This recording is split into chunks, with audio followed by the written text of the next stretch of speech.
Have you ever realized that you held the power to destroy an entire neighborhood with a single piece of paper?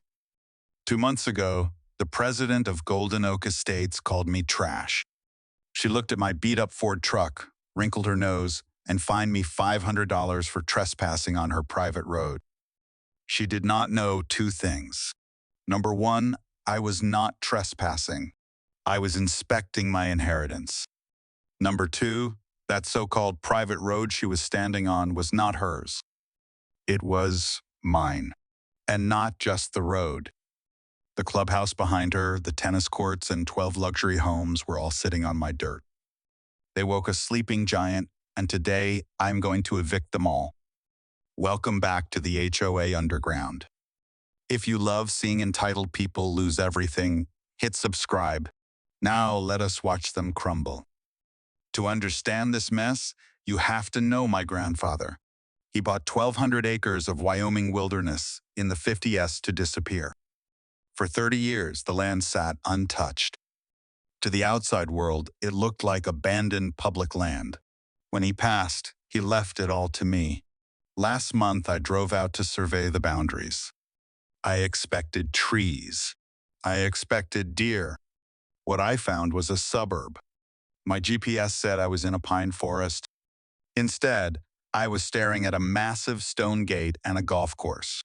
That is when Linda walked up, the HOA president, hair sprayed into a helmet, looking at me like a bug.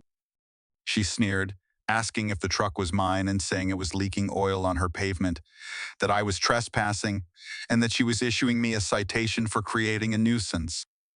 She even wrote a fake ticket on HOA stationery for $500. I looked at her calmly and told her there was a misunderstanding, that my family owned the land next to this place. Linda laughed so hard she nearly dropped her clipboard, bragging that the neighborhood was worth over $50 million and that their lawyers made more in an hour than I would all year. She shoved a crisp $500 HOA citation into my hand for trespassing and being a visual disturbance. I took the paper, smiled, and left.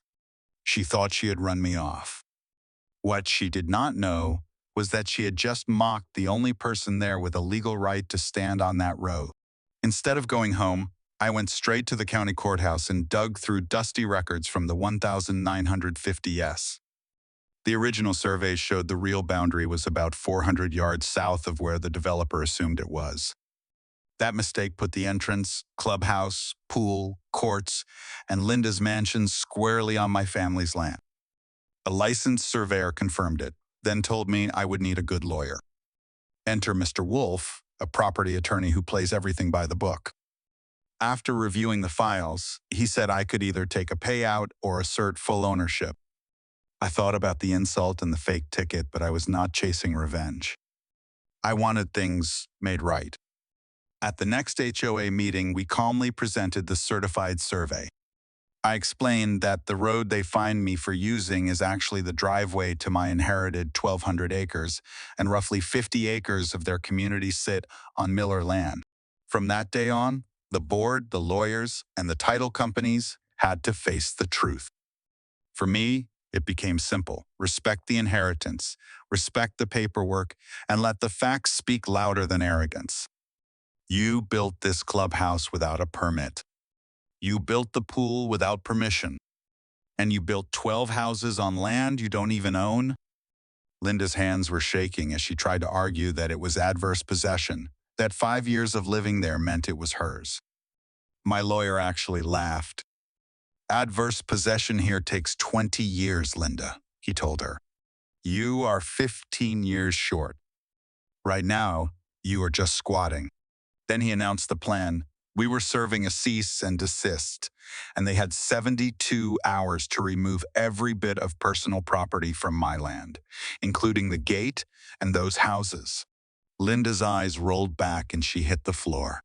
She really fainted in front of everyone. They still thought I was bluffing. 72 hours passed and nobody moved a thing. At 8 o'clock Monday morning, I showed up with a crew.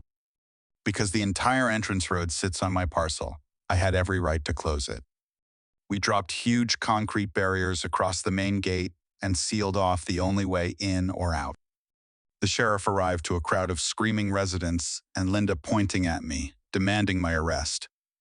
He studied my deed, checked the survey, then calmly told her that I was simply fencing my own property and was fully within my rights. I will not lie. That felt amazing. Then I gave them a choice. I told the 12 homeowners I would not bulldoze their places yet, but they would now pay rent, $5,000 a month per house.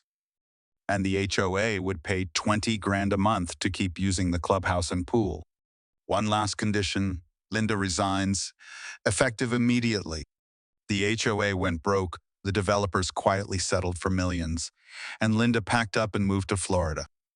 Morale of the story: before you treat someone like trash, make sure you are not standing in his living room. What would you have done? Charge rent or level the clubhouse?